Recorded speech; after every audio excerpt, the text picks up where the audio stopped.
Universal દ્વારા unstoppable 12 કલાક new year પાર્ટીનું આયોજન આકાશ પટવા દ્વારા ઇવેન્ટનું આયોજન થઈ રહ્યું છે. સ્કાય યુનિવર્સલ હંમેશા કંઈક ને કંઈક નવું લાવે છે. જેમાં નવરાત્રિમાં ગરબા હોય, ફ્રેન્ડશિપ પાર્ટી હોય, વેલેન્ટાઇન પાર્ટી, મ્યુઝિક નાઇટ્સ કે પછી 31 પાર્ટી હોય. આ વખતે સ્કાય યુનિવર્સલ દ્વારા અનસ્ટોપેબલ 12 કલાકની 31 પાર્ટીનું ભવ્ય આયોજન સ્કાય ફાર્મ મંડલી ગરબા રોડ, શિલજ, અમદાવાદ ખાતે કરવામાં આવી રહ્યું છે.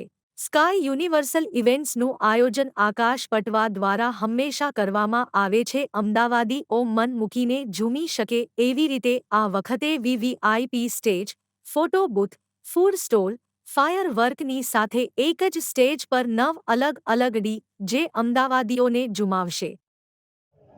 મારું નામ આકાશ પટવા છે. હું સ્કાય ઇવેન્ટનો ઓનર છું. અમે આ વખતે અનસ્ટોપેબલ 12 કરીને એક ડીજે પાર્ટીનું આયોજન કરીએ 31 ડિસેમ્બરે છે, જે અમે અત્યારે સ્કાય ફાર્મ મંડલી ગરબા રોડ શિલજ પર આયોજન કરી રહ્યા છે. જેનું ભવ્ય આયોજન કર્યું છે. બહુ સારી રીતે છે, જેમાં રોબોટિક થીમ છે.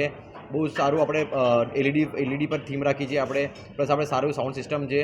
બહુ સારી રીતે આપણે આયોજન કર્યું છે, જેનો 300 રૂપિયાનો સિંગલ પાસ છે અને 500 રૂપિયા ફેનપીટનો પાસ આપણે રાખ્યો છે. કઈ રીતે પરચેસ કરી શકશે જે લોકોને આવવું હોય? ઓનલાઈન કોઈ ઓનલાઈન આપણે બુકમાય શો છે, મી પાસ છે, એમાંથી આપણે પરચેસ કરી શકીએ છીએ આપણે. અને બહુ સારી રીતે એનું આયોજન છે, જેમાં આપણે અયોધ્યાનું જે રીતે આપણે રામ મંદિર અત્યારે છે, એમાં આપણે એ રીતે રામ ભગવાનનું નવું એક સોંગ આપણે લોન્ચ કરીએ ત્યાં, કે જેના પર આપણે સ્ટાર્ટિંગ જ આપણે એનાથી કરીશું.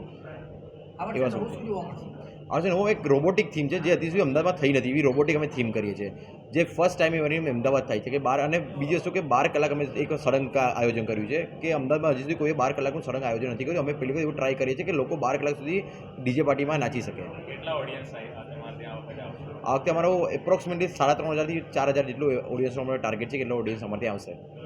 કેટલું થયું છે? બુકિંગ અત્યારે 2,000 જેટલું બુકિંગ થયું છે આપણે. 12 કલાક એટલે 12 વાગે બપોરથી ચાલુ કરી રાતના 12 વાગે. અમારો પ્લાનિંગ એવું છે કે સાંજના 4-5 વાગે અમે ચાલુ કરી દઈએ, અને રાતના 2-3 વાગે જ્યાં સુધી લેટ નાઇટ સુધી ચાલે ત્યાં સુધી અમે પ્લાનિંગ છે કે અમે ત્યાં સુધી ચલાવીએ, અને લોકોને લાગે કે હા અમને અહીંયા આવ્યા ને મજા આવી. એવું નથી કે 2-3 કલાકમાં આપણે કર્યા, ડાન્સ કર્યા અને નીકળી ગયા, તો એવું નહીં લાગવું.